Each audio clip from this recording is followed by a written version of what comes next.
Buenos días. El tema del día de hoy es el Imperio Carolingio en el curso de Historia.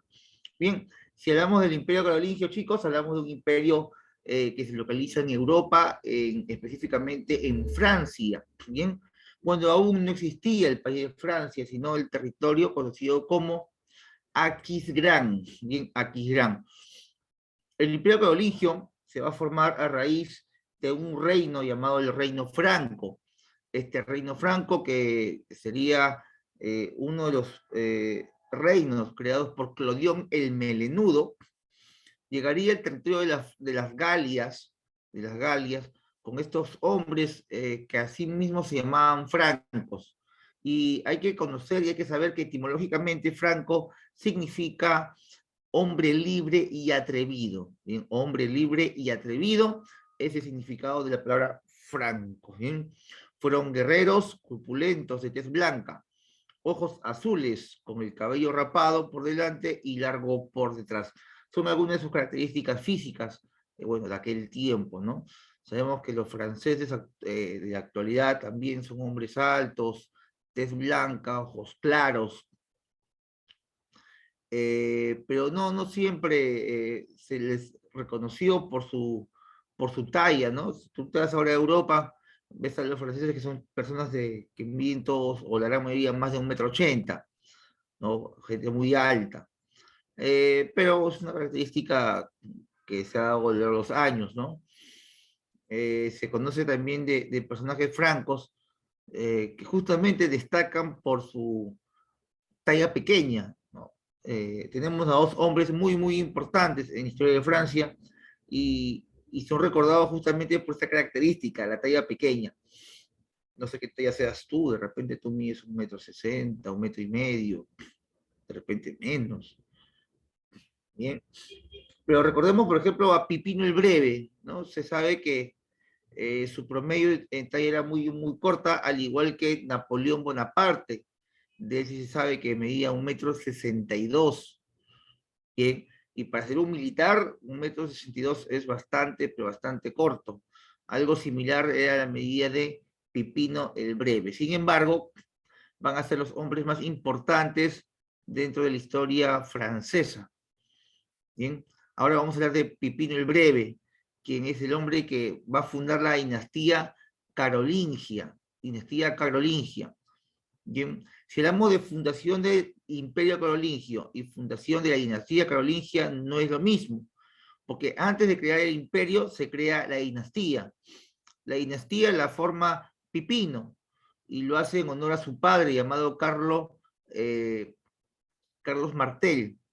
Bien, Carlos Martel es recordado por vencer en la batalla de Poitiers a los musulmanes y detener el avance árabe dentro de Europa. Entonces, en honor a Carlos Martel, su hijo Pipino crea la dinastía carolingia.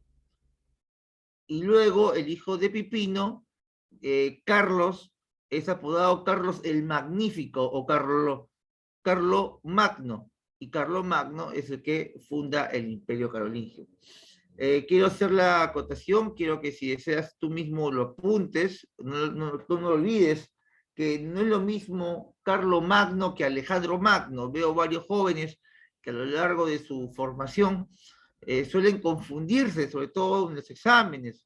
Ven Magno y piensan que Carlo y Alejandro es el mismo. No, no es el mismo.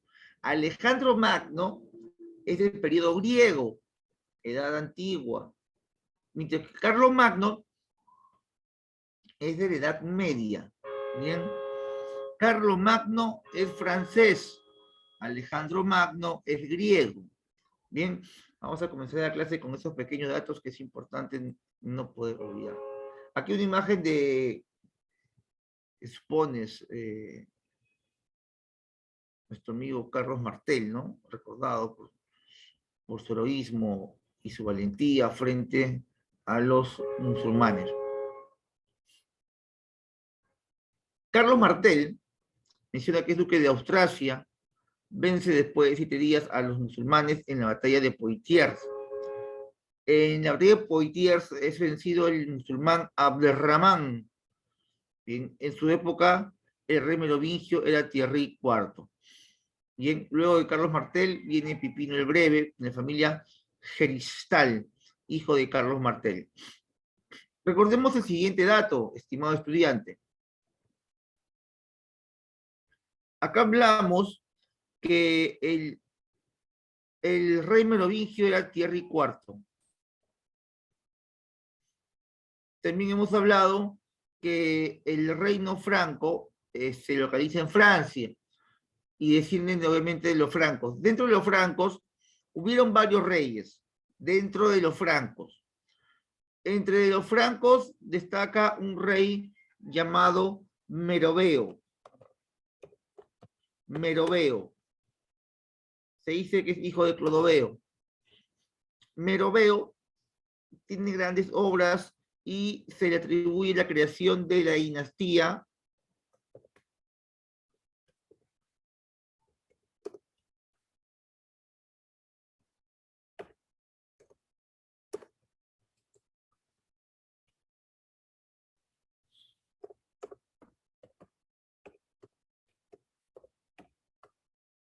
Meroveo creó la dinastía merovingia.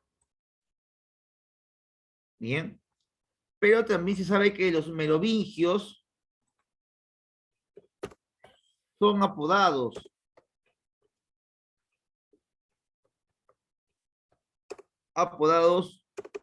los holgazanes.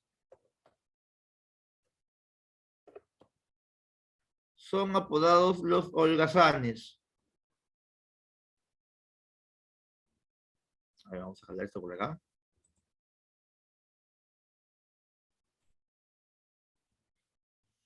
Bien, no te olvides, este es un dato de el creador de los merovingios. Bien, entonces los merovingios son apodados holgazanes.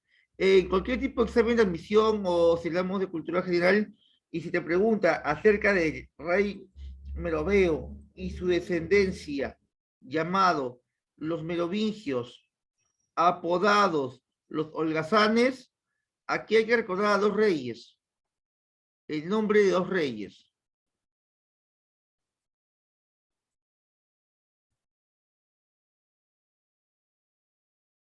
Uno de ellos es el que ya te indiqué arriba, que es Thierry IV.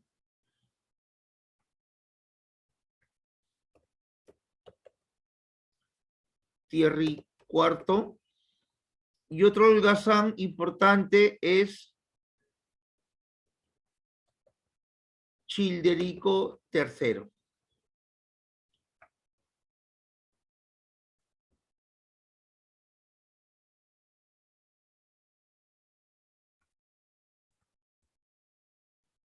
¿Y de dónde viene su importancia o por qué son importantes Thierry IV y Childerico III?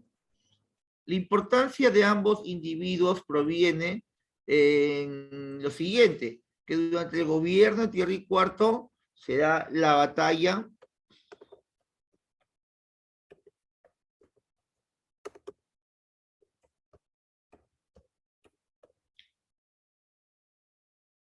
de Poitiers.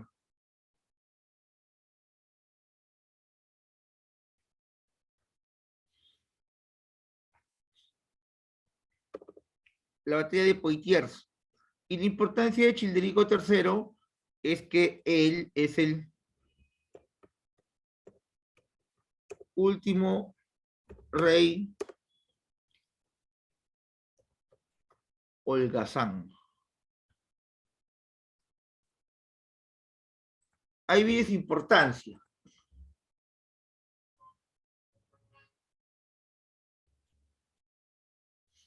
Claro, así es, así es. Así es, Alondra. Entonces, Thierry IV gobernó durante la batalla de Poitiers. En el gobierno de Thierry IV, Thierry envió a pelear contra los musulmanes a Carlos Martel. Y Carlos Martel vence a los musulmanes en 7 días. Luego, el hijo de Carlos Martel, Pipino el Breve, decide tomar el poder de los francos y vence al último rey holgazán, llamado Childerico III. Así es, Gabriel. Meroveo es merovingio. Meroveo es el nombre del rey, el rey Meroveo. Se llamó Meroveo, el tipo, un nombre medio raro, ¿no? Y Meroveo, bueno, en honor a él, se crea una dinastía, ¿no?, para recordar su nombre, llamada dinastía merovingia. Es como que el rey se llamara Gabriel, ¿no? Y en honor a Gabriel se crea la dinastía gabrielingia, ¿no?, algo así, ¿no? ¿Quedó claro, no, chicos? Para poderlo avanzar, para poderlo lograr, ¿sí?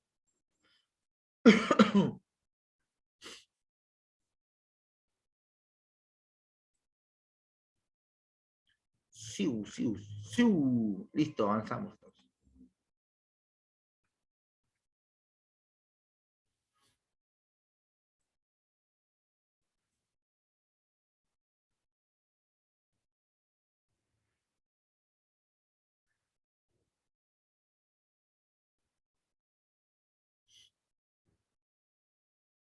Estamos hablando de Pipino el Breve, ¿eh?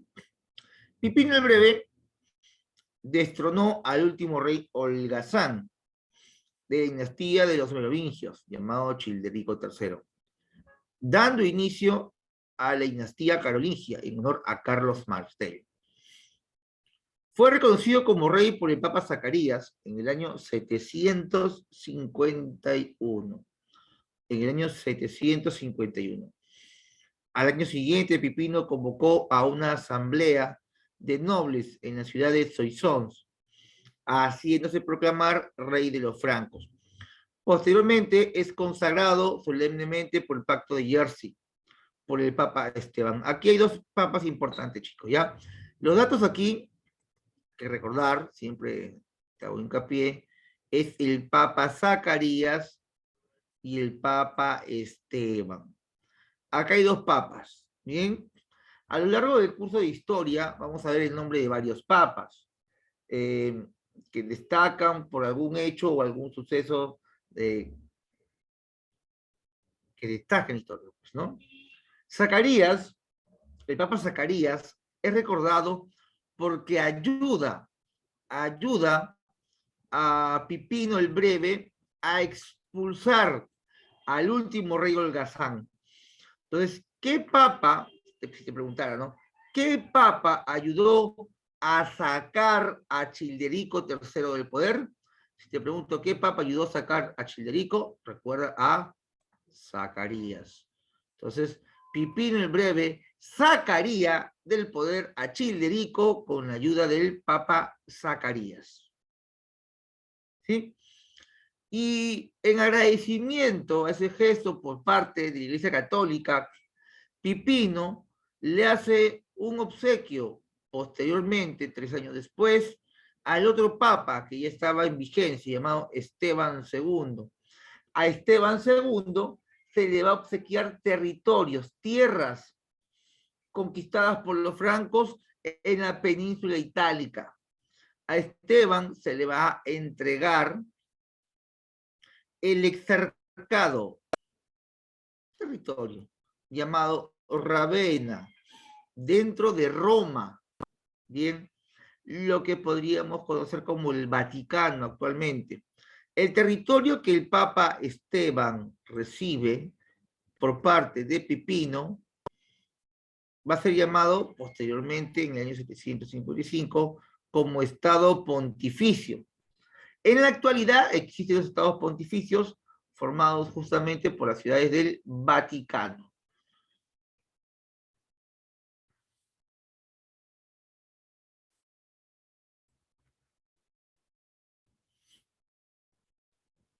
Pipino tuvo dos hijos, Carlomán y Carlos. El hijo destinado al trono era Carlomán. A Carlomán le correspondía heredar el trono de Pipino. Pero Carlomán, cada vez que era enviado a una campaña militar, venía bajo el hombro con una derrota. No demostró nunca tener técnica militar o liderazgo. Entonces, se cuenta que Carlomán sentía vergüenza de eso, se avergonzaba, porque a diferencia de él, su hermano menor, Carlos, eh, con menor experiencia que él, cada vez que era enviado a una campaña, volvía con las victorias. Entonces, Carlomán desaparece de historia. Se argumenta que muere. Pero ocurre que Carlomán, como vio que el trono no lo iba a heredar, Carlomán decide aliarse con el enemigo de su propio padre. Carlomán se casa con la hija de un enemigo de los francos, se casa con la hija de Desiderio, de la Lombardía, creyendo así que con el ejército de Desiderio y la de él, podría establecer orden en Francia. Lo único que hizo fue que su hermano Carlos lo derrotara en batalla. Finalmente, el trono de Pipino sería heredado a Carlos. Y por sus grandes obras y grandes batallas ganadas por parte de Carlos, el pueblo lo apodaría Carlos el Magnífico, que a lo largo de la historia se resumiría como Carlomagno. ¿Bien?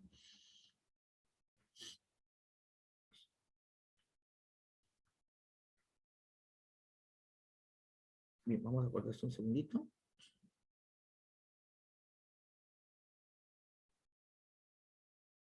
Vamos a pasar ahorita un pequeño detalle con respecto a Pipino, ¿ya? Dame un segundo.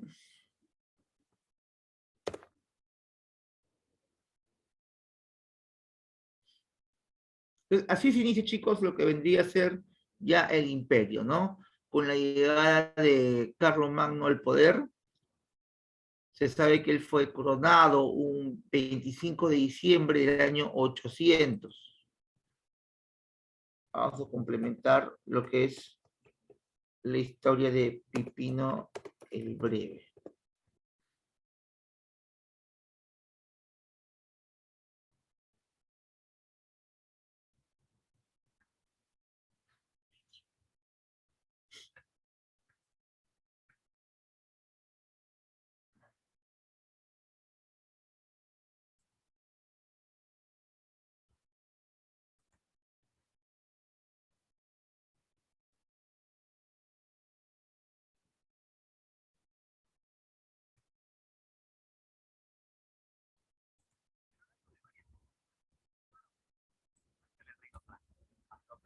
La corona que antes ostentaban los reyes merovingios. Carlomagno, el hombre más importante de la dinastía, llegó a ser coronado emperador y a convertir su reino en el Imperio Carolingio, uno de los más importantes de Occidente. Yo soy Martín de Historia en 10 Minutos y en este video te voy a contar la historia de Carlomagno, sus antepasados y el Imperio Carolingio.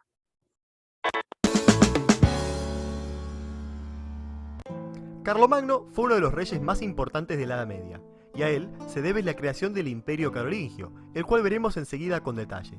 Sin embargo, nada de esto hubiera sido posible sin la larga carrera por conseguir el poder que realizaron antes que él sus antepasados. Empecemos este video viendo qué había antes de Carlomagno y de dónde salió esta familia. El Imperio Carolingio se construyó a partir del reino de los francos. Este era uno de los reinos formados por pueblos germánicos tras la caída del Imperio Romano de Occidente. La región que ocupaba coincide en mayor parte con lo que hoy es Alemania y Francia, territorios que los francos obtuvieron gracias a combates con sus vecinos. Los reyes de los francos pertenecían a la dinastía merovingia, pero existía una figura dentro de la monarquía que era central y que comenzó a quitarles poder: el mayordomo. El mayordomo del palacio se encargaba de la administración de la casa real, pero terminó convirtiéndose en el verdadero dirigente de todos los francos. El abuelo y el padre de Carlomagno fueron los mayordomos más importantes que tuvieron los francos, Carlos Martel y Pipino el Breve.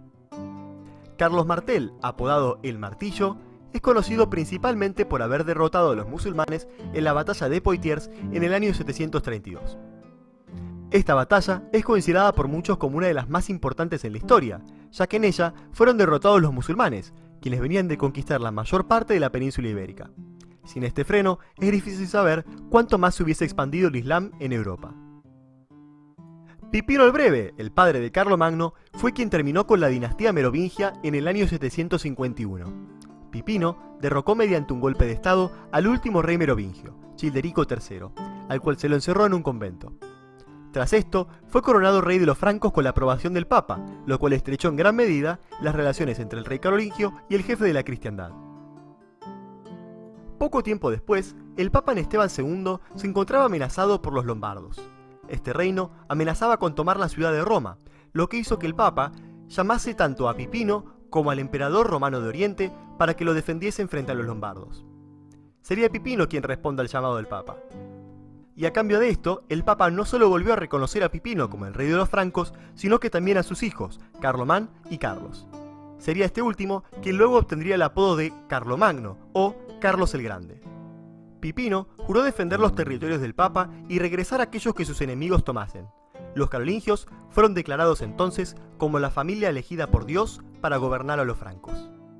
Tras la muerte de Pipino el Breve en el año 768, el reino fue dividido entre sus hijos, Carlomán y Carlos. Estos no tenían una buena relación entre sí, pero la división duró poco, ya que tan solo 3 años después, Carlomán murió de forma inesperada. Debido a esto, Carlomagno unificó las dos herencias, coronándose como rey de todos los francos. Durante los primeros años del reinado de Carlomagno, este llevó adelante una serie de guerras con las que expandió sus territorios. Una de estas guerras fue contra el duque de Baviera, llamado Tasilón. Este duque había jurado lealtad a Carlomagno, pero decidió desconocer su autoridad e ir a la guerra con él. Tasilón fue derrotado por las fuerzas de Carlomagno y como castigo se tomó a su hijo como rehén.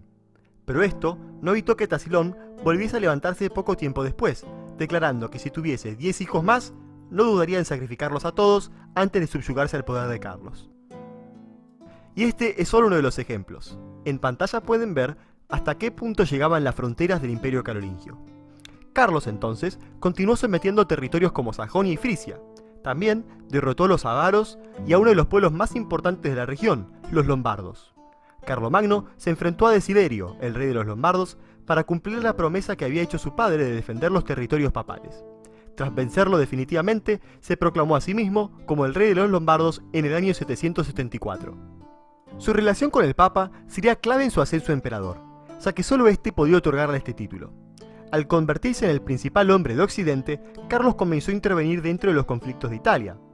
Cuando el Papa León III tuvo problemas para mantenerse en el poder, fue Carlomagno quien intervino para sostenerlo. Gracias a esto, en la Navidad del año 800, el Papa lo coronó como emperador de todos los romanos. Esto no solo lo ratificaba como el rey más poderoso de Occidente, sino que además traía de vuelta la figura del emperador romano en Occidente, y representaba un desafío de Occidente hacia el Imperio Romano de Oriente, que todavía subsistía y tenía su propio emperador. Sin embargo, la obra de Carlomagno no se limitó únicamente a la política exterior o a las guerras. También produjo una fuerte reforma administrativa hacia el interior de su reino. Como este crecía cada vez más y más, para poder gobernarlo efectivamente, Carlomagno dio mayor importancia a las figuras de los condes y duques, nobles a los cuales se les asignaba un territorio el cual debían administrar y proteger. Aquellos territorios que se encontraban en lugares especialmente belicosos se los denominaba marcas, la cual era administrada por un marqués. Además, Carlomagno utilizó la figura de los missi dominici, que eran un laico y un eclesiástico encargados en controlar el comportamiento de los duques y condes. Por eso, se señala el Imperio Carolingio como un momento de profundización de las relaciones de tipo feudal, un proceso que se desarrollaba en paralelo a la historia de esta familia.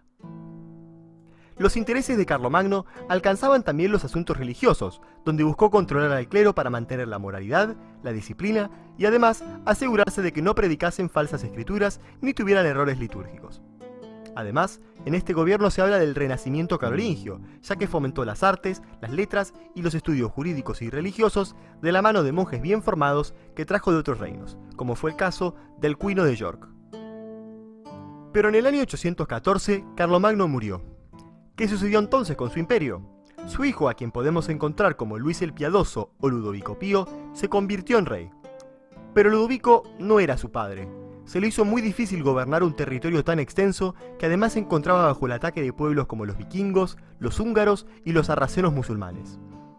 Si a estas amenazas se suman las intrigas políticas internas y los enfrentamientos entre los hijos de Luis, quienes se enfrentaron entre sí y contra su padre por controlar el reino, el imperio se tornó insostenible para Luis. En el año 843 se firmó entonces el Tratado de Verdún, luego de violentas luchas entre los hijos de Luis. En este tratado se dividía finalmente el imperio carolingio entre Carlos, Lotario y Luis, los hijos del Ludovico Pío. La habilidad de los carolingios para conseguir el trono de Francia y la habilidad de Carlomagno para convertirlo en un imperio tan importante son recordados por la historia, y se coloca a este reino como uno de los más importantes de la Edad Media. Al morir Carlos, sin su habilidad política, el imperio comenzó a desplomarse. Espero que este video te haya servido.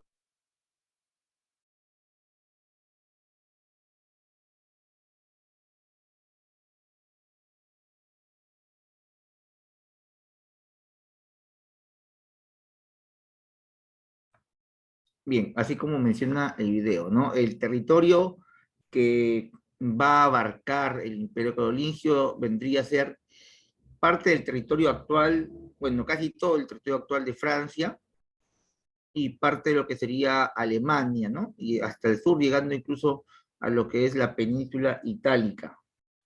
Bien, a ver, chicos. Se escucha, ¿no? Al llegar al trono, Carlomagno se propuso restaurar la unidad política del Imperio Romano y consolidar el cristianismo en Europa. Para lograrlo, sometió a los sajones, gracias, Menín, que habitaban en el norte de Alemania hasta convertirlos al cristianismo. Al mismo tiempo, y luego de mucho batallar, exterminó a los avaros, pueblo de origen mongol que amenazaba la zona de Baviera, Alemania. Paralelamente, por el sur, Carlomagno se apoderó de los reinos de los lombardos en Italia, en el año 774 después de Cristo, puesto que estos hostilizaban al Papa, y llegó a cruzar los Pirineos, frontera con España, penetrando con poco éxito en la España musulmana. Bien, en el video también, chicos, hemos visto que el territorio era muy extenso, pero para poder defender ese territorio que es muy extenso y es casi todo el territorio francés actual y alemán, es un territorio muy amplio, bueno, para la época complicado de cuidar para una sola persona. Bien, él va a establecer una división política, él va a crear estos lugares llamados marcas y también ducados.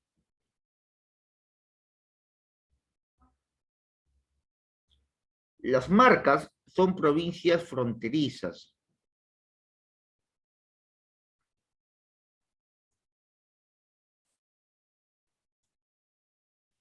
Y entre las marcas más importantes, no digo que sean las únicas, hubieron muchas más, estuvo la marca bretona, la marca hispánica, la marca lombarda, acá no, bueno, no sé, no lo han puesto, pero esta es la marca lombarda, la marca panónica y la marca Soraba, ¿no? Bueno, vieron muchas marcas más, por ejemplo, la marca danesa también. Las marcas eran provincias fronterizas, limítrofes, que se van a hacer fuertes debido a sus enfrentamientos. Por ejemplo, la danesa, la bretona, era una provincia militar reforzada con ducados para protegerse de la invasión de los vikingos, de los normandos, mientras que la hispánica protegía a Francia de los musulmanes de España, quienes tenían al Islam como principal fuente filosófica, y la marca lombarda, obviamente, contra los lombardos, encabezados por Desiderio. Recordemos que Carlomagno divide el territorio en marcas, condados y ducados. En marcas, condados y ducados. Los condados estaban al interior, Alemania, Borgoña, Aquitania. Entonces, cuando una provincia es interior, está dentro del territorio, se le llama condado. Aquí, ¿eh?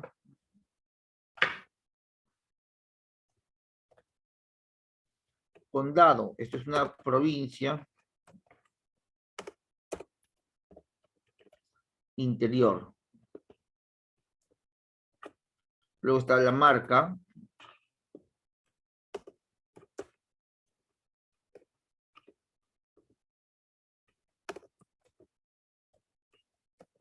Limítrofe. Y finalmente el ducado, que es una provincia militar que se crea a raíz de la unión de un condado y una marca.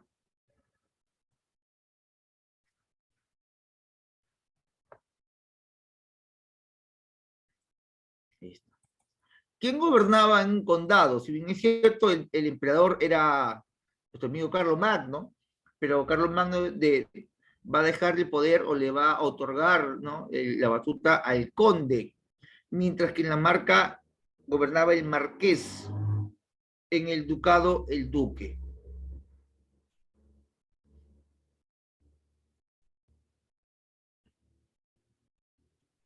Menciono aquí que, a ver, en esta región ocupó un pequeño territorio al norte, en el que estableció una provincia fronteriza, ya, la marca hispánica, está acá. Con estas conquistas, Carlomagno creó un amplio imperio que se extendía desde el Atlántico al río Elba y desde el mar Báltico a España e Italia. Entonces, el Papa León III lo coronó emperador en la Navidad del año 800. De esta manera nació el Imperio Carolingio y Carlomagno se convirtió en el brazo armado de la Iglesia. Pero Carlomagno no solamente se convierte en emperador del Imperio Carolingio, sino también se va a proclamar como emperador del Imperio Romano de Occidente. Imperio Romano de Occidente.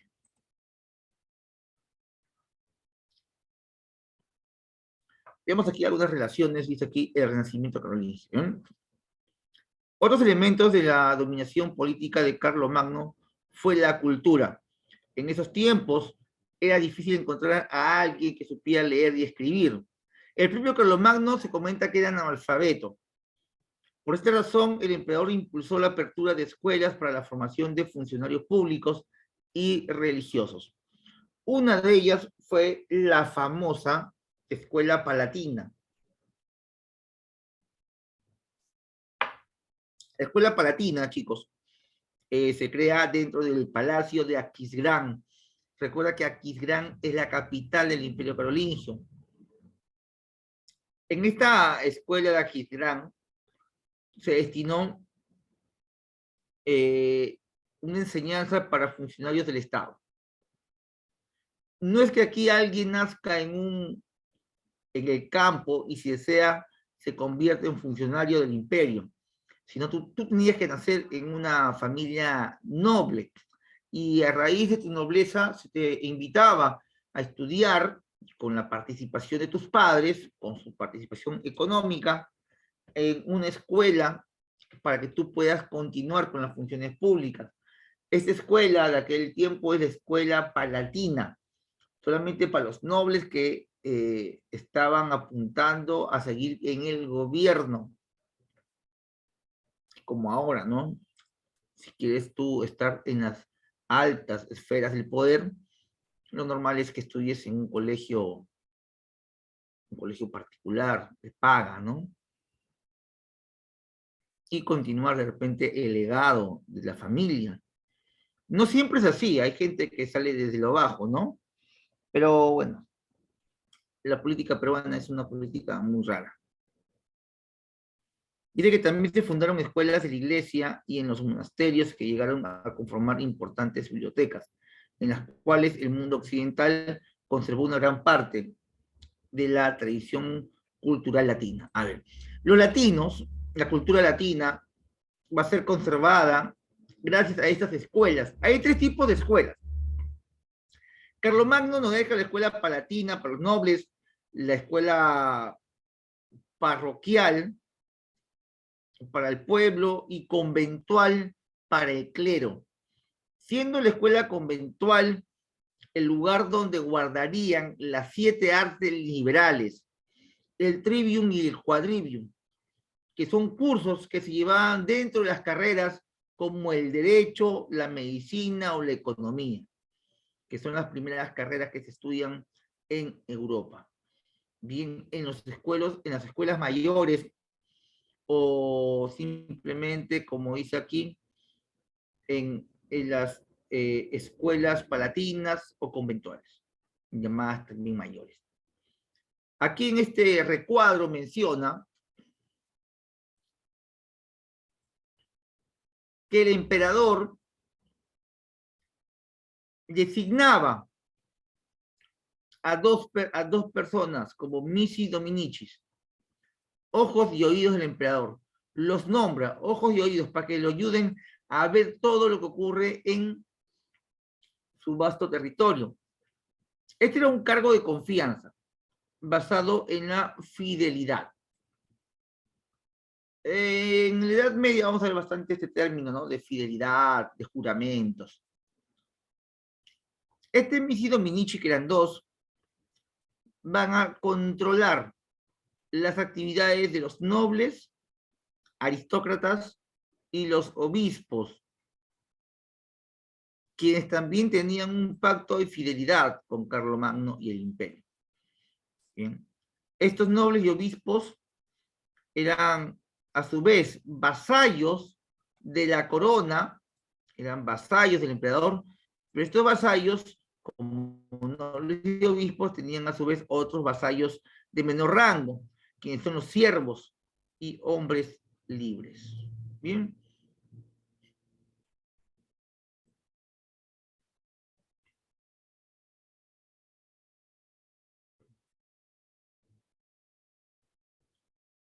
A fin de impulsar este movimiento de renacimiento, de educación, Carlomagno se rodeó de figuras de relieve, como el inglés Alcuino de York, el francés Eginardo, que escribió su biografía.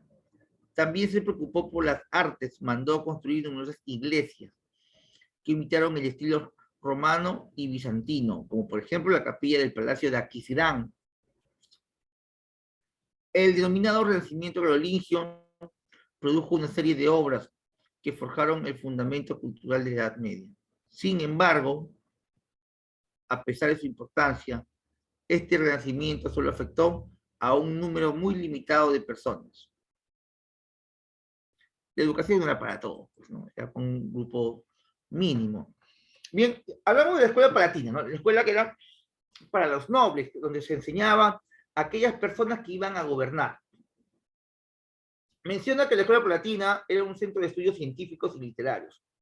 Funcionaba en el Palacio de Aquisgrán, bajo la dirección del sacerdote y filósofo inglés Alcuino, maestro de Carlomagno. Destacaron otros como Ginardo, historiador franco y primer biógrafo de Carlomagno, también el historiador lombardo Paulo Diácono, el poeta español Teodulfo y Winfrido. Todos ellos conocidos como los representantes del Renacimiento carolingio. Luego en la escuela conventual, que estaba dirigida para sacerdotes, esta escuela conventual concentraba todos los conocimientos, o la gran mayoría de conocimientos de aquella época, que serían divididos en dos grupos, en el grupo del trivium y en el grupo del quadrivium. En el trivium vemos la gramática, retórica y dialéctica. A grandes rasgos, la gramática era la forma de escribir de manera correcta, la retórica era la sustentación de ideas, y la dialéctica era, bueno, pues no, la cantidad de verborrea que manejabas. Hoy esto ha cambiado, ya tienen otros conceptos más avanzados. El quadrivium marcaba los cursos de aritmética, geometría, música y astronomía. ¿Bien? Finalmente, la escuela parroquial, que era para el pueblo. Tú sabes que para el pueblo siempre se le va a dar las migajas, al pueblo le dan lo ultimito, lo peor, y al pueblo solamente se le enseñó a escribir sus nombres y a sumar lo básico. Por ahí también el catecismo y también cantar música gregoriana, pero más como administración, medicina y demás, no. Sí, claro que sí, Gabriel, pero obviamente el perfil ya cambió. En la actualidad también existen las escuelas parroquiales, pero lleva el mismo contenido que un colegio común y corriente nacional. Bien, obviamente, no sé si es tan bueno o es malo, ¿no? Porque en la actualidad todos tienen el mismo diseño curricular, el mismo contenido, ¿ya? Pero creo que aquí fueron más directos, ¿no? Dijeron parroquial, te enseño más que lo básico, ¿no? Y se sabía que había otras escuelas que te enseñaban algo mejor, pues, ¿no? Como la conventual y la de Aquisgrán. En la actualidad, cualquier colegio parroquial tiene la misma malla curricular que un colegio particular o nacional, que es muy pobre, ¿no? Que es muy básico. El colegio nacional te enseñan normalmente lo que son, te enseñan el desarrollo de capacidades, pero no te enseñan conocimientos. Los conocimientos que se dan en colegio nacional, parroquial actual, es muy, pero muy básico.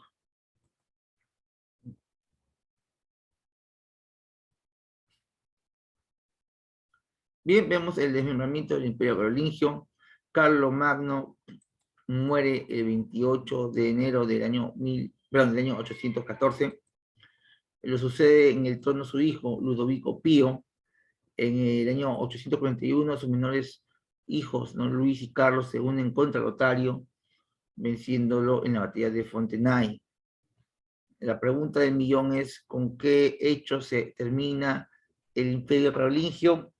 Y esto va a ser con el tratado de Verdún en el año 843. Bien. Esto es lo más importante del Imperio Carolingio. Pero ¿cuál fue la consecuencia? ¿Cuál es la consecuencia de la caída del Imperio Carolingio? Es que ya no va a haber un poder central. El poder central se va a diluir entre varios hombres, entre los condes, duques y marqueses. Ellos tenían como base económica la tierra. La tierra de aquella época es llamado feudo. Y podríamos mencionar que ya en este periodo se inicia el sistema económico llamado feudalismo. A ver, menciona que el feudalismo, como consecuencia de la caída del Imperio Carolingio, es una etapa histórica basada en la explotación de los siervos de gleba. Un siervo de gleba es un esclavo por los propietarios de las tierras agrícolas llamados señor feudal. El conde, el duque, el marqués es llamado señor feudal porque ellos tienen como mayor beneficio económico la tierra llamado feudo. La contradicción principal o el hecho que marcaba esta historia era la lucha constante entre el señor feudal, dueño de tierras, y el siervo de la gleba, aquel que trabajaba las tierras, quien heredó un esclavismo de la edad antigua.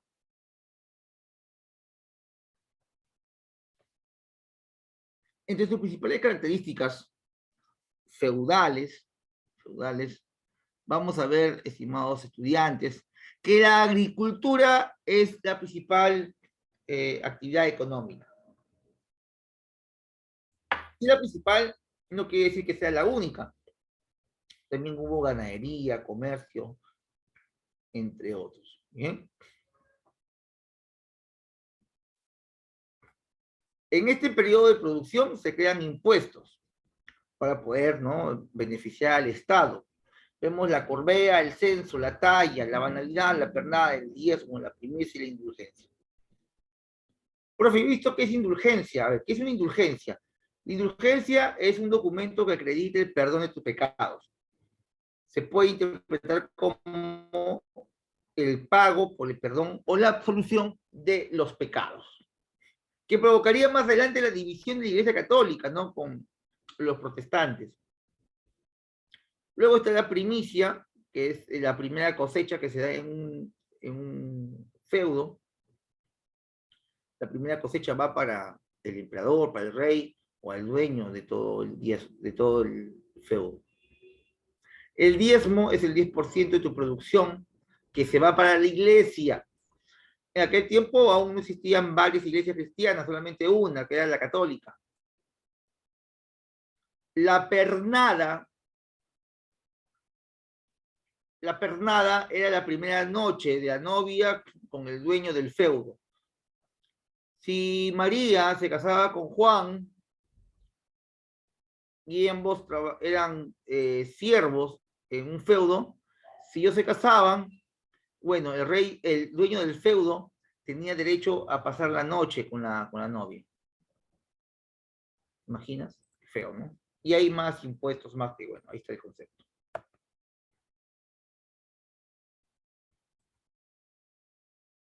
Vamos a compartir otro punto de vista del feudalismo. Aquí, un segundo.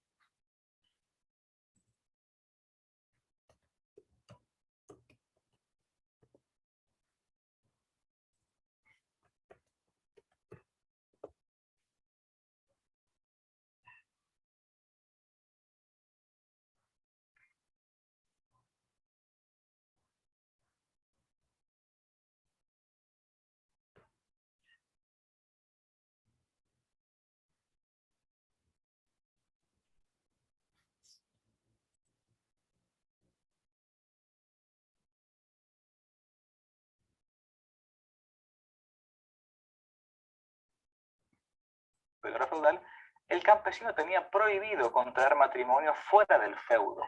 ¿Por qué? Porque ello causaba un deterioro demográfico en áreas y zonas cuyo mayor problema era la falta de población. Si estaban en este feudo, era necesario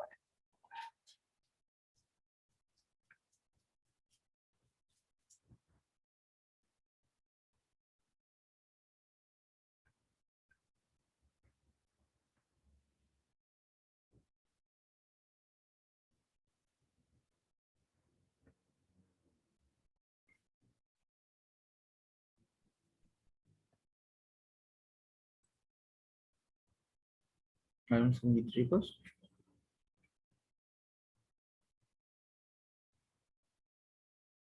Pernada o el derecho de la primera noche. Cine.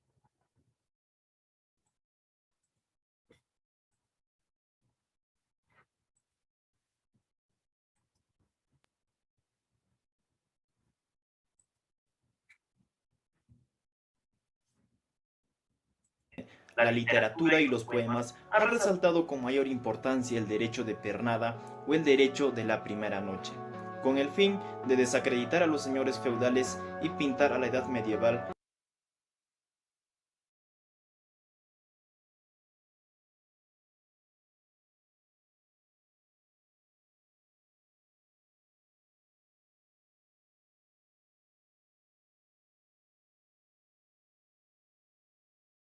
La literatura y los poemas han resaltado con mayor importancia el derecho de pernada o el derecho de la primera noche, con el fin de desacreditar a los señores feudales y pintar a la edad medieval como un completo oscurantismo.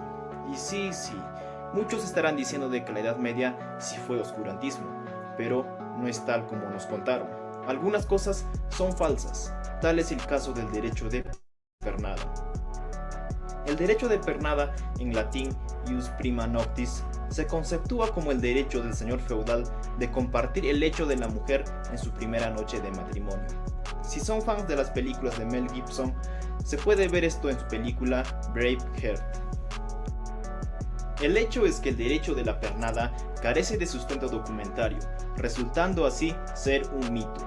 En buena parte de la sustentación de la existencia de este supuesto derecho proviene de la generalizada idea según el cual la época medieval se caracterizó por la barbarie, el cual solo fue superada con el triunfo de la razón en la época de la Ilustración. Aún en la actualidad se halaga la modernidad por el triunfo frente a la barbarie de la Edad Media. Ali Boru explica haciendo una regresión histórica partiendo del siglo XX, caracterizando al derecho de pernada como acoso sexual, que se arraigó en la historia como una dialéctica entre amo y sierva, teniendo el amo el control sobre la vida de su vasallo y por supuesto sobre la sexualidad, adulando en explotación sexual.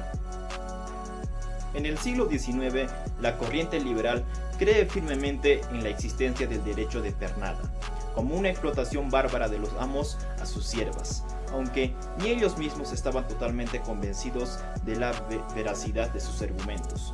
Usaron esto para acrecentar y dar a conocer más su corriente de pensamiento. Según el pensamiento liberal, el hito iniciador de la modernidad, o sea la Revolución Francesa, es el accionar más importante de la historia como un freno a la barbarie de la Edad Media. Para dar tales posturas, estos pensadores se sustentaron en algunos escritos nada verdaderos para afirmar que sí realmente existía el derecho de pernada. Pero en contraposición a estos textos, muchos de estos eran mitos y estaban además escritos después de la Edad Medieval. Ahora, vayamos a la Edad Media, cuando un vasallo quería casarse con otro que no pertenecía al mismo feudo y deseaba salir de su territorio, el señor feudal pedía una compensación conocida como farmariage, que en esencia era el pago por la sierva o siervo para poder salir de su feudo y casarse. Esto fue confundido por muchos eruditos con el derecho de pernada. La confusión pretendía contrastar la anarquía política medieval con el control de la justicia y del poder que mantenía la monarquía en los siglos XVI y XVII. Según ellos, la servidumbre representaba un ejercicio de soberanía política local tiránica, cuya máxima expresión era el disfrute personal del bien más sagrado de las siervas, o sea, su virginidad. De manera que la farmariage puede ofrecer una posible explicación a la aparición del mito del derecho de pernada. Una mujer, por su condición de mujer, podía recibir una parte de la herencia paternal. La joven soltera en este caso se convertía en una víctima, y el señor feudal, aliado de los padres y de las hijas solteras, es representado mediante una inversión retórica desempeñando el papel de perseguidor de las virtudes de las jóvenes. El sustento central en contra de la existencia del derecho de pernada es el escaso material bibliográfico en el que se basa. Por ejemplo, los que dicen que sí existía se basan en un escrito del año 1247 encontrado en la abadía del Monte de San Miguel.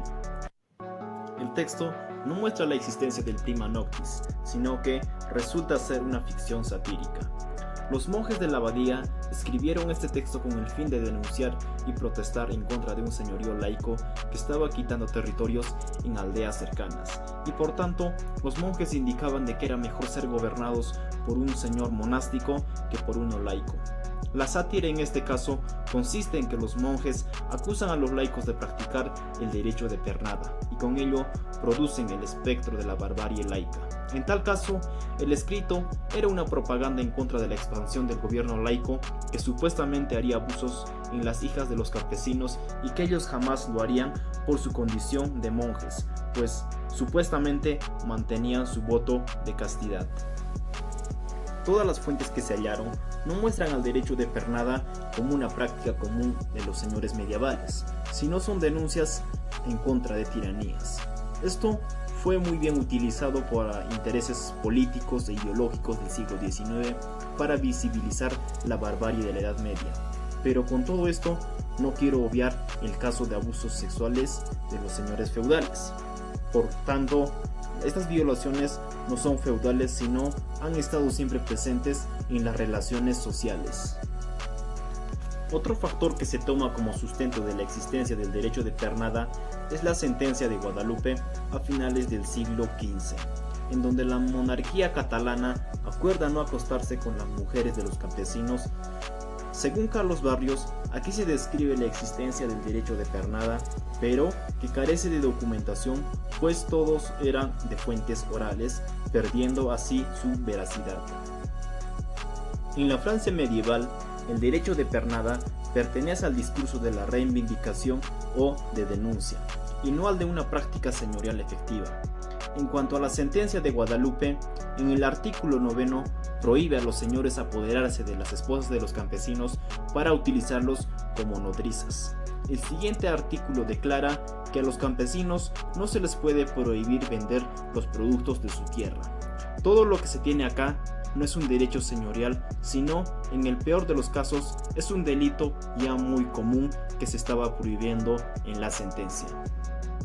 Y con respecto al término derecho, esto nunca fue jurídico, ni tampoco establecido en una norma. Pero en el caso de Cataluña es posible la existencia del derecho de prima noctis porque resulta difícil creer que el rey Fernando el Católico estuviese aboliendo una simple leyenda o una simple creencia, de tal manera que esta discusión aún sigue, pero se inclina al lado de que no haya existido, pues no existen pruebas fehacientes. Si llegaste hasta aquí, no te Discutible un poco de la existencia de la pernada, pero si vamos a hablar de datos oficiales o de lo que se llama historia oficial, bueno, para nosotros sí existió, ¿no? Viene en exámenes de admisión, ha venido en exámenes de la de la misma Universidad San Marcos, y una vez lo he visto en Villarreal y en Callao 2, 3 veces. O sea, las principales universidades del Perú, nacionales, de donde se basan las demás universidades a nivel nacional, consideran que la pernada sí existe, es así, sí está dentro de lo que es la historia oficial. Bien, pero igual es importante escuchar varios puntos de vista. Pero la pernada no era el único impuesto o lo único que se imponía, ¿no? Sabemos también de la creación de las indulgencias. Esto es básicamente por un papa italiano que es León X, si no me equivoco, quien impone la indulgencia. Era un documento que acreditaba el perdón de tus pecados, ¿no? Por muchos años se ha discutido esto, ¿no? ¿Qué es una indulgencia? ¿Qué provocó las indulgencias, no? Sabemos que las indulgencias en la Iglesia Católica, sobre todo en la Edad Moderna, provocaría un cisma, provocaría la división de la propia Iglesia, con la llamada reforma. Vamos a ver un poquito rapidito, un resumen, qué es una indulgencia, ¿bien? Chicos, si tienen preguntas, me la mandan por el chat, ¿eh? Si todo está claro, también me lo hice.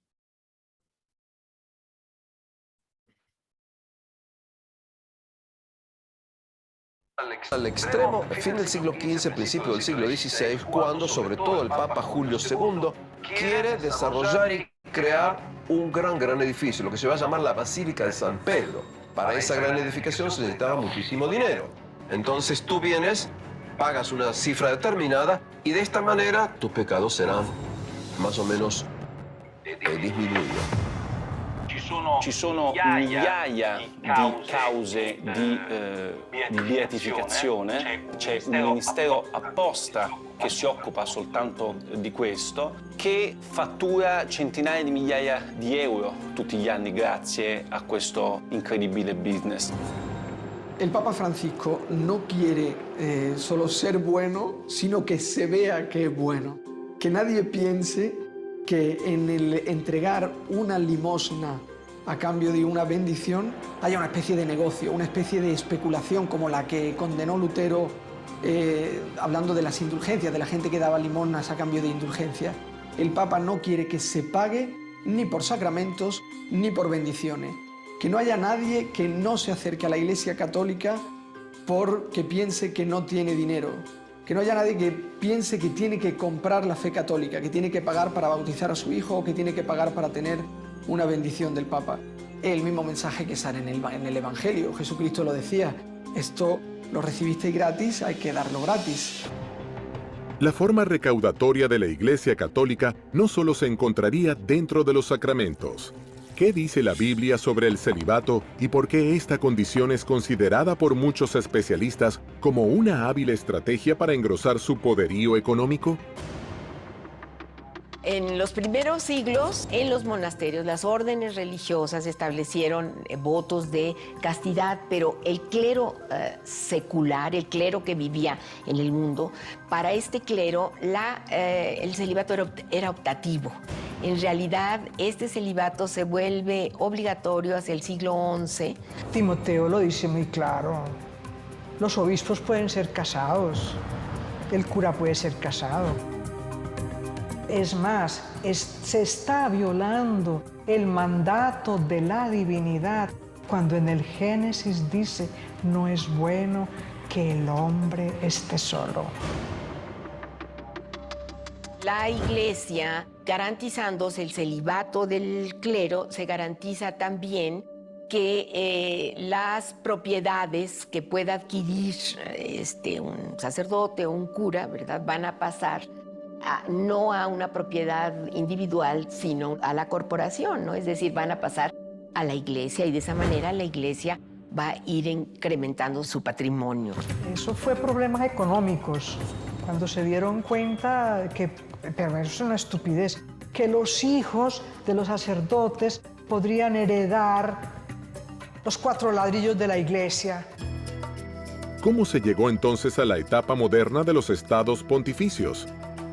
Vaticano es el nombre de una de las 7 colinas tradicionales de Roma. El Estado del Vaticano nace recién en 1929 en el concordato que va a tener el Papa Pío XI con el régimen de Mussolini.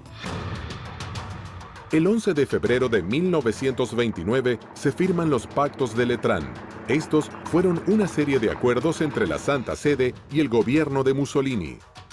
Benito Mussolini hace algo muy astuto, que es el Concordato de Letrán, ¿no? Que es ni más ni menos que resolver un viejo pleito que existía en Italia desde la época de la unidad italiana que se produce en 1870, donde el Estado Vaticano queda dentro del Estado italiano.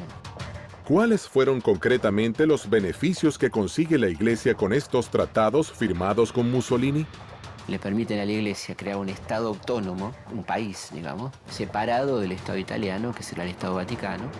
Hay un resarcimiento económico muy importante por esos largos años del 70 al 29 de estar sometido al gobierno italiano, y a cambio de lo cual la Iglesia concede a Mussolini el apoyo político, que los sacerdotes no se puedan meter en política, y Mussolini decide quiénes van a ser los obispos de cada una de las regiones de Italia y, por supuesto, el de Roma también, ¿no? A partir de estos pactos, se da inicio a la etapa moderna de los estados pontificios. Diversas prácticas y situaciones habrían ayudado a acrecentar la fortuna año tras año, siglo tras siglo. No se trata solo de bienes materiales como propiedades, oro e inversiones en todo el mundo, sino que también empieza a ser un incalculable valor cultural. Bueno, ya de ahí de la indulgencia se fueron ya a todo, ¿no? En este video lo destrozan a la Iglesia Católica, ¿no? Desde el celibato y otras cosas más, ¿no? Pero sí, está todo relacionado, porque la Iglesia Católica acabamos de ver también cómo inician los estados pontificios, ¿no? Con Pipino, con Pipino el Breve, ¿no? Como dice acá Ricardito, plata como cancha. Pero es una plata con una cantidad exorbitante, ¿ah? No es cualquier cantidad de dinero, es bastante dinero, ¿no? Bien, chicos, vamos a ver aquí la parte final, lo que es el feudalismo, en lo que es la parte conceptual de clero, señores feudales, líderes de iglesia romana, papas, obispos, cardenales, la nobleza, señores feudales, emperadores, reyes, condes y marqueses. Finalmente, en la base social, la mayoría estaba compuesta por siervos, población campesina, fuerza de trabajo del feudo. Características políticas. Para que el feudalismo se consolide, estudiantes, hubieron muchos pactos, sobre todo pactos basados en la fidelidad. Vemos que hay una relación feudo-vasallática. Vamos a ponerlo aquí con una flechita. Un segundo. El señor feudal estaba unido al vasallo. El señor feudal entregaba tierras al vasallo. El vasallo, en muchos casos, también era un señor feudal. Entre señores feudales se avasallaban. Por ejemplo, Ricardito es un señor feudal, dueño del condado del Agustino, pero yo soy otro señor feudal, dueño de la marca de Lima Metropolitana. Como mi feudo tiene mayor valor económico y comercial, yo puedo darle protección económica o militar a Ricardito. Entonces, Ricardo se convierte en mi vasallo, pero eso no quiere decir que él deje de ser un señor feudal, porque él sigue siendo un señor feudal, pero en su tierra. Bien. A cambio de esa entrega de tierras, Ricardito me va a ayudar a mí enviándome soldados. Esto se llama reciprocidad, ¿correcto? Yo te ayudo, tú me ayudas. Yo te doy, tú me das. Oye, suena medio raro eso, ¿no? Bien. Para que Ricardo y yo podamos tener esta relación feudo-vasallática, tenemos que tener una ceremonia, la cual se llama el homenaje, donde Ricardo jura fidelidad hacia mi persona, que soy un señor feudal, ofreciéndome el servicio militar. Parte de la ceremonia consta en que yo le muestre mi anillo y Ricardo venga y me bese el anillo. Ya, es una tradición medieval. O sea, una vez que él me rinde homenaje, yo le voy a dar una investidura, que es la entrega del feudo o beneficios que vendría a ser tierras o armas o comidas o protección. ¿Bien? De esta manera se desarrolla la sociedad medieval. Otra característica de la sociedad medieval es que los grandes señores feudales no eran hombres de paz, eran hombres de guerra, quienes van a llevar su poder gracias a una poliarquía militar, es decir, iban a haber varios poderes distribuidos a lo largo de Europa, porque no había un gobierno central, ¿no? Porque sabemos que muere el emperador y ahora se quedan los nobles. Es como el Perú, ¿no? Que hay una ausencia de poder central. Nuestro poder ejecutivo es un chiste. No tenemos a un burro de presidente, ¿te imaginas? Y el Congreso es peor todavía. Bien. El poder en Europa lo ostentan los nobles vasallos. O sea, es decir, cada quien hace lo que quiere, no hay un poder central. Ah, disculpen, pues, poquito de sinceridad. Hace poco celebramos el Día del Maestro y me sentí ofendido porque escuché que teníamos el mejor maestro en la presidencia. ¿Qué cosa? A mí no me representa ese individuo. Ya, no soy castillista y tampoco anticastillista, pero... claro, Manuel, sorry. Pero no, pues, hay profesores y profesores. Ahí está. Y vamos con las características culturales. A ver, en la literatura vemos el cantar de gesta, los cantares de gesta, bien, que son expresiones literarias que tienen como protagonista a los señores feudales.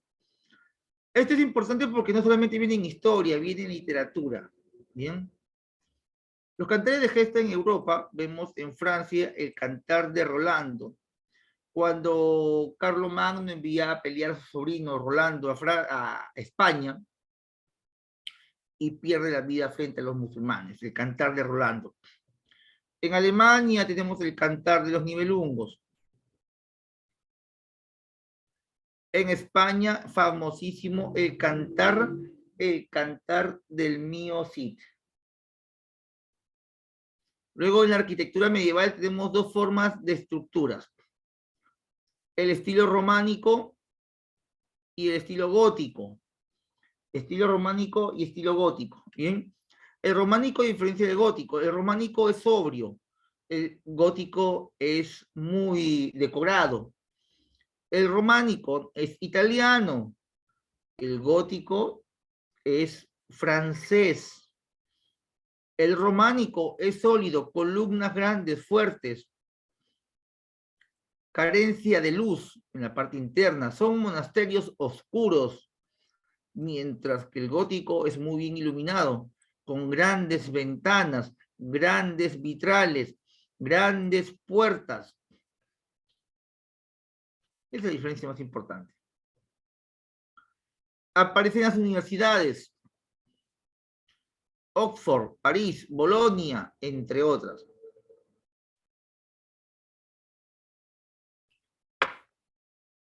Las primeras carreras en estudiarse son el derecho, la medicina, la teología, y los cursos más contundentes, el trivium y el quadrivium. La filosofía de aquella época, la escolástica,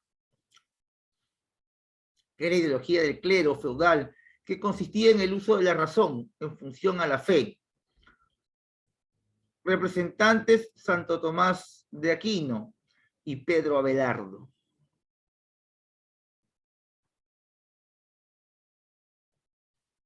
Bien, eso vendría a ser lo más importante, chicos. Bien, bien chicos, pregunta número uno. Ahí está, Ricardito, vamos con las claves, Gabriel. Tú puedes. ¿Qué dice? La ceremonia de juramento de fidelidad del vasallo a su señor feudal era conocida como, a ver, ¿cuál era? Ceremonia de juramento de fidelidad del vasallo a su señor feudal. Eso es de juramento, ¿ah? Ese es un homenaje. 1, letra B. Muy bien, Ricardo. Pregunta 1, letra B. Pregunta número 2. La unidad económica social más importante del sistema feudal fue ¿cuál fue la más importante? A ver. 2. Muy bien, el feudo. Pregunta 3. La autonomía de cada feudo a nivel político se expresaba en, eso es 3, muy bien, la poliarquía, correcto. La poliarquía. Vamos con la pregunta 4. Chicos. Pregunta 4. ¿Qué dice la 4? La primicia es un impuesto entregado a los señores feudales. La primicia es para los señores feudales. Bien. Pregunta número. Veo que está respondiendo. Muy bien. Muy bien, Alondra, Ricardo, Gabriel. Excelente. Pregunta 5. Los inspectores imperiales de Carlomagno se denominaron, a ver, la número 5. Pregunta 5. Muy bien, Alexandra. Katia, correcto. Así es. Ronaldo. Muy bien, esa es la respuesta. Muy bien, pregunta 5. Los Misi Dominici. Ya, los ojos y oídos, ¿no? Lo que conocíamos en el Tahuantinsuyo también lo conocemos como los Tucuy Ricuy, ¿no? De Francia. Muy bien, continuamos. Pregunta número 6. Vamos con la 6.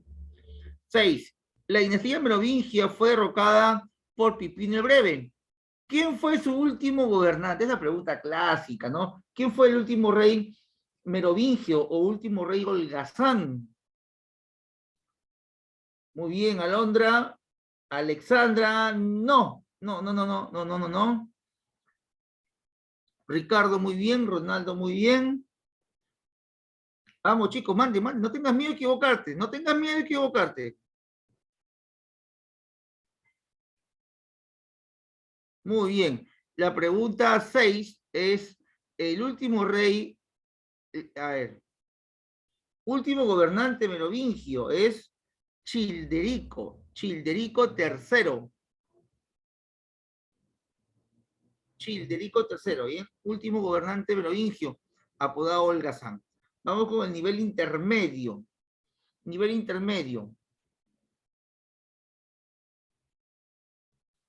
A ver, ¿qué marcarías tú en las 7? 7. Me están mandando las claves ahí por los dos dispositivos, esto que está viendo los dos lados. Vamos con la pregunta 7. El feudo, recuerda que el feudo es la tierra, ¿ya? Concedido a los beneficiarios del sistema feudal es, el feudo concedido a los beneficiarios del sistema feudal es, habían tierras que eran entregadas al pueblo.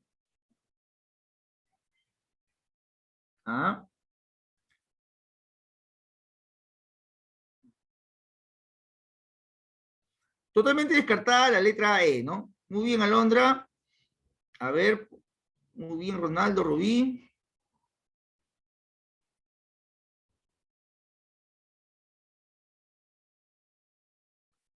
Alondra, tu clave es correcta.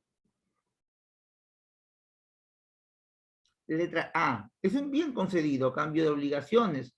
Te entregaban tierra, pero a cambio de qué? De obligaciones. Muy bien, Geraldine. Casi, casi, Rubí, casi, casi, Ronaldo. Cerquita, cerquita. Muy bien. Vamos con la pregunta 8. Pregunta 8. Señale la característica que es ajena al poder de cada feudo. Señale la característica que es ajena al poder de cada feudo. A ver.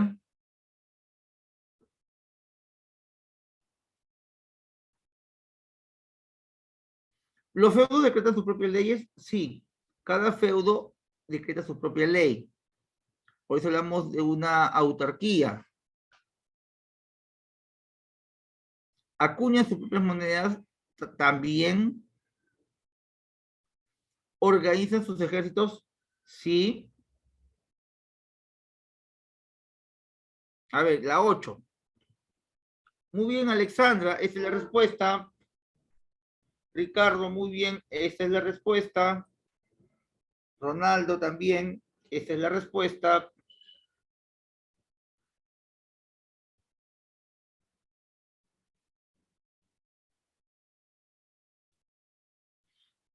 Muy bien, la clave es la D.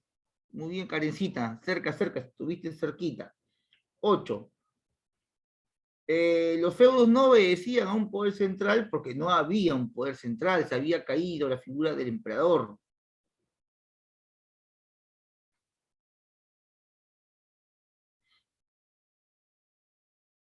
La 9.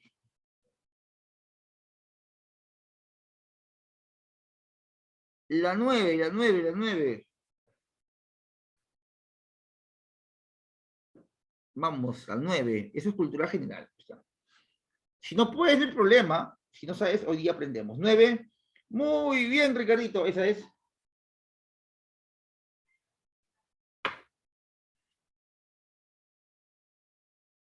Gabriel, correcto. Esta es la clave. Excelente.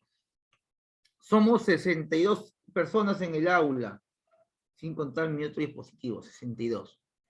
Y solamente 4 envían claves. Vamos, envíen todo, chicos. Vamos, participe, no tengas miedo. Profe, no me gusta su curso. Bueno, ¿qué puedo hacer? Eso viene en tu examen. Geraldine, cerca. Alexander, cerca. Esa no es la clave. Gianelli, correcto, esa es la clave. Chicos, tienen que participar. ¿Qué pasa? Vamos. Ah, tengo sueño. Indique el nombre que no corresponde a un señor feudal asiático. Geraldine, muy bien. Alexandra, hijita, corrige, no es la clave. Mandarín es asiático. Ya, la 9, no es ni la A ni la E. Ni la A ni la E. ¿Qué marcaría? Si no es ni la A ni la E. Muy bien, Alondra, correcto. Ese nombre que tú me has mandado, Alondra, se aplica en el Perú. Y el Perú no es Asia, pues, obviamente, pues. Muy bien, Huguito, esa es la clave. Bien, Rubín. Yajaira, casi, casi. Así es, Ricardo, esa es. Emanuel, muy bien, esa es. ¿Tan difícil, chicos? Ya pues.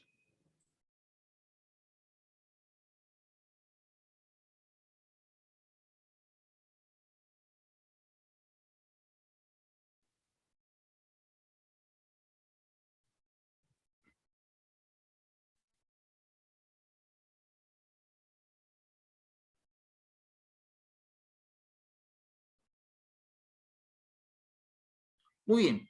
9, clave C.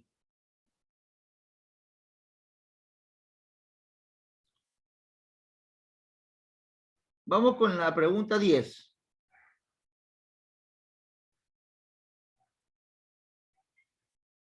Pregunta 10, pregunta 10. Mediante el Tratado de Verdún, en el año 842, se concluye, ¿por qué se concluye en el Tratado de Verdún? ¿Qué ocurrió con el Tratado de Verdún? Recuerden el Tratado de Verdún, muy bien, Gabriel. El Tratado de Verdún se da luego de la muerte de Carlomagno y en el gobierno de su hijo Pipino el Breve o Luis el Piadoso, quien divide el imperio para sus 3 hijos, Carlos el Calvo, Luis el Piadoso, Carlos el Calvo, Luis el Germano y Lotario. Entonces la clave es la D, la desintegración del imperio carolingio. Vamos con la 11. Señale el arte liberal que no corresponde al trivium.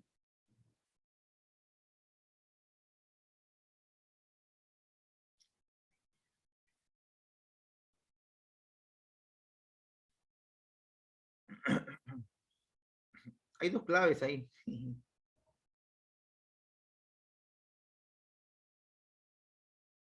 Hay 2 claves. ¿Qué marcaría? Sí, 2 claves.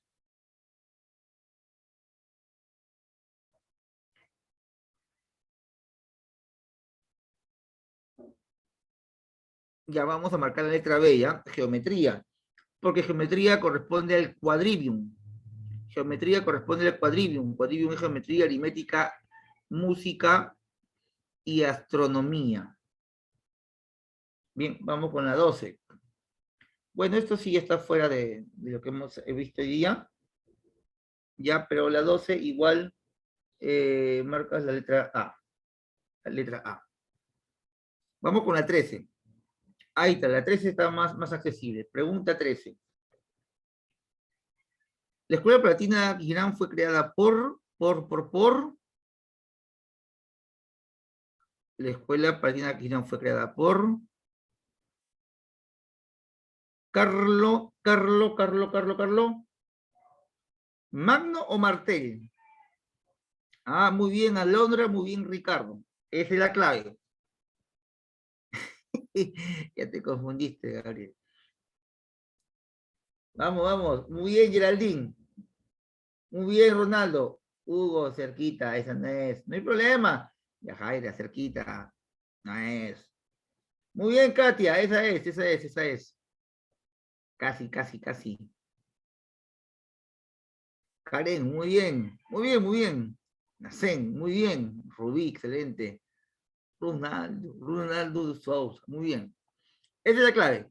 Pregunta 13. Carlo Magno. ¿Qué te parece si tú... ¿Qué tal si tú haces el nivel avanzado? O hacemos el nivel avanzado. Ya nos pasamos ya. Nivel avanzado. Ya, el nivel avanzado te lo dejo para ti. ¿Qué te parece? Listo, chicos. Ese es para que practiques en casa, ¿te parece? Y aplíquese un poquito ya la investigación. Chicos, ahí nos quedamos.